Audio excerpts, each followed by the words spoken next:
తెలంగాణ మిత్రులకు, తెలుగు రాష్ట్రాల్లో విదేశాల్లో ఉన్న తెలుగు కుటుంబానికి హ్యాపీ న్యూ ఇయర్.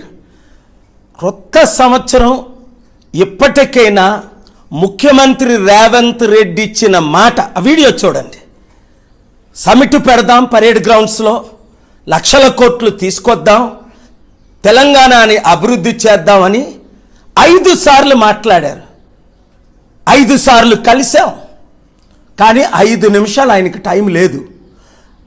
కాళేశ్వరం 1,10,000 కోట్లు అవినీతి జరిగింది మెగా కృష్ణారెడ్డి ద్వారా, సిబిఐ ఎంక్వైరీ చేయిస్తాం, ఆయన్ని అరెస్ట్ చేయిస్తాం అన్న పెద్ద మనిషి ఇప్పుడు రాత్రుల పూట ఇంట్లోని, పగలేమో బాహ్యంగా కలుసుకుంటూ డీల్స్ చేసుకుంటున్నారు. ఏ డీల్సో నాకు తెలీదు. మీ కొరకు టైం లేదు ఆయనకి.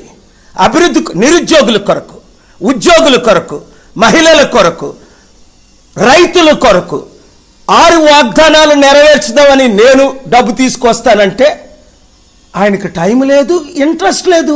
టూరిజం చేయడానికి సౌత్ కొరియా, అమెరికా, ఇప్పుడు అట ఆస్ట్రేలియా. దేవుడు ఆయన మనసును మార్చినట్లు ప్రార్థించండి, దైవ మార్గంలోకి వచ్చినట్లు ప్రార్థించండి, దేవుని తీర్పు రాకుండా ఉండాలని ప్రార్థించండి. ఈ వీడియో ప్రతి తెలుగు వారికి పంపించండి. Thank you very much. I am here sitting with the Honorable Chief Minister of Telangana State, capital city Hyderabad. We are conducting Global Peace Economic Summit on October 2nd, Gandhi's birthday. In the meanwhile, we will be visiting your countries, hosting you. We are inviting you to come to this great and marvelous city. You can say it is the 9th wonder of the world, Hyderabad.